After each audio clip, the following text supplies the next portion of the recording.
जुड़े बात कर लेते हैं छत्तीसगढ़ की राजधानी रायपुर से, जहां की बड़ी खबर सामने आ रही है। शपथ ग्रहण के बाद मंत्रिमंडल की तैयारी शुरू हो चुकी है, जहां किस विधायक को कौन सा विभाग दिया जाएगा, इसको लेकर प्रधानमंत्री नरेंद्र मोदी ने मंत्रिमंडल का लिफाफा दिया है। शनिवार तक सभी के नाम तक पर ऐलान भी कर दिया जाएगा। अनुभव के आधार पर विभाग दिया जा सकता है। तो देखिए, शपथ ग्रहण कल जहां पर विष्णुदेव साय नए मुख्यमंत्री यानी कि छत्तीसगढ़ को उसके चौथे और नए मुख्यमंत्री मिल गए हैं, और आदिवासी मुख्यमंत्री जो कि पहली बार छत्तीसगढ़ में बीजेपी ने आदिवासी मुख्यमंत्री दिया है, और शपथ ग्रहण की राज्यपाल की उपस्थिति में अब इसके बाद में ये भी माना जा रहा है कि जिस प्रकार से केंद्रीय तमाम जो मंत्री थे वो शपथ ग्रहण समारोह में पहुंचे थे, और इसके साथ ही साथ हम बात कर ले प्रधानमंत्री नरेंद्र मोदी की, तो प्रधानमंत्री नरेंद्र मोदी भी पहुंचे थे। और इस दौरान ये भी कहा जा रहा है कि प्रधानमंत्री नरेंद्र मोदी ने एक लिफाफे में मुख्यमंत्री विष्णुदेव साय को एक लिफाफा दिया था, जिसमें ये माना जा रहा है कि उस लिफाफे में मंत्रिमंडल में कौन से विधायक को कौन सा विभाग देना चाहिए, इसका जिक्र है। अब ऐसे में देखने वाली बात होगी कि क्या ये बात सच है, और मंत्रिमंडल का जब विस्तार होगा या मंत्रिमंडल का जब गठन होगा तो किस प्रकार के जो तमाम प्रत्याशी थे जो जीत कर आए थे उन्हें किस प्रकार की जिम्मेदारी यहाँ पर दी जाती है। तो देखना दिलचस्प होगा कि आखिर विष्णुदेव साय के मंत्रिमंडल में किसे जगह मिलती है, किसे नहीं मिलती है, और किसे कौन सा विभाग दिया जाता है। और जब विष्णुदेव साय उन तमाम विधायकों पर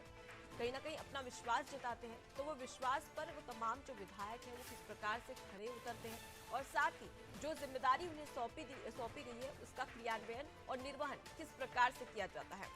इसे और भी अच्छी तरीके से जानेंगे, हमारे साथ में संवाददाता नंदलाल ठाकुर जुड़ गए। नंदलाल, शपथ ग्रहण के बाद में मंत्रिमंडल की तैयारी शुरू हो चुकी है, और ये भी जानकारी में सामने आया है कि प्रधानमंत्री नरेंद्र मोदी ने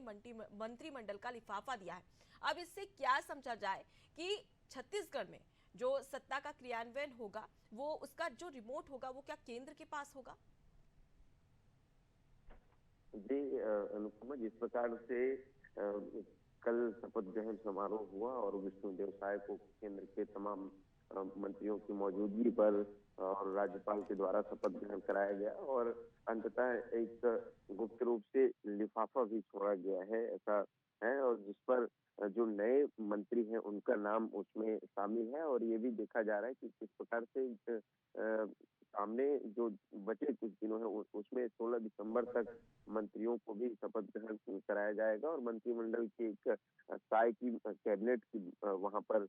कौन कौन मौजूद रहेंगे साय कैबिनेट में, और किनको क्या वो जो पुराने दिग्गज चेहरे हैं जिनको जो विभाग दिया गया था पहले उन्हीं को मौका दिया जाएगा। चाहे अजय चंद्राकर आबकारी मंत्री की बात कर लें, चाहे वो पीडब्ल्यूडी में राजेश अग्रवाल की बात करें, जैसे तमाम दिग्गज नेता मंत्री हैं उनको उनके पूर्वानुमान या उनके अनुभव के आधार पर उनको दिया जा सकता है, या फिर इसमें भी कोई जो है केंद्र बीजेपी जो है बदल सकती है चेहरों को, ये देखना खास होगा। और अनुमान ऐसा भी लगाया जा रहा है कि जो अनुभवी है, जिनको विभाग 15 वर्ष जो रमन कैबिनेट में जो मंत्री रहे, वो शायद कैबिनेट में भी वही मंत्री रह सकते हैं, ऐसा भी एक अनुमान लगाया जा रहा है, क्योंकि उनके अनुभव है। और जो नए चेहरे हैं जी बिल्कुल, उनको तो भी जो विभाग दिया जिनके जा पास सकता में है, काफी जैसे कि लंबा अनुभव है उन्हें भी जिम्मेदारी दी जा सकती है, और साथ ही जो नए विधायक है, नया चेहरा है, उसे भी मंत्रिमंडल में शामिल किया जा सकता है।